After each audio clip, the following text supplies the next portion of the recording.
I recently finished Half His Age by Jennette McCurdy, and this book has been very mixed, very controversial in the streets, okay? And I just want to make sure that my words are not misconstrued, and I just want to make sure that I explain my reading experience because it is very graphic, it is very uncomfortable, and don't get me wrong, I was uncomfortable. I still think about that period scene in the bedroom. That was crazy.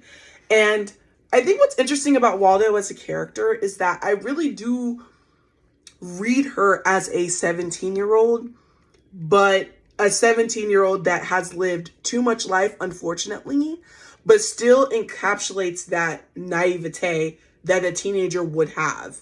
You know, at this point in her life, she has a shopping addiction. Her mom has a love addiction, so she's with a new man, it seems like every other week, and her father is absent.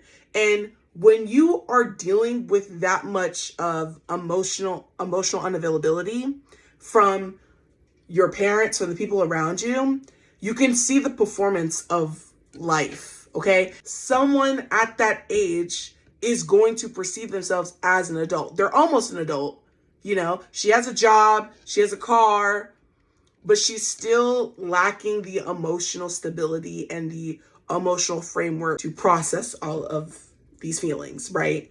And so to me, I'm not really shocked that she fell into this inappropriate relationship with Mr. Corgi, because Mr. Corgi, if he was doing his job right, should have redirected this energy that she was giving him away from him. And at first he did, but he wasn't strong enough because he's a punk ass bitch. They go into their inappropriate relationship and then it ends, right? And then Waldo essentially becomes a teen. She, you know, is dating boys her age. She's messing around with them. She's hanging out more with her friends, and she is, it seems like, putting in a little more effort at work. And she's falling into this performance that she saw through before.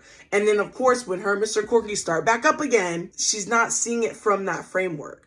Also, I think her turning 18 is interesting as well, because Mr. Corgi leaves his wife and then they ultimately get into this relationship. How Waldo sees through it and how she's like, okay, I can see the pattern we're getting into. Her mom fully admits that she's in a love addiction and she's trying to get herself right. She is now falling into the patterns that she was literally making fun of Mr. Corgi and his wife previously. How ultimately she decided not to be with Mr. Corgi. She doesn't get on that flight to Hawaii. She doesn't go with him.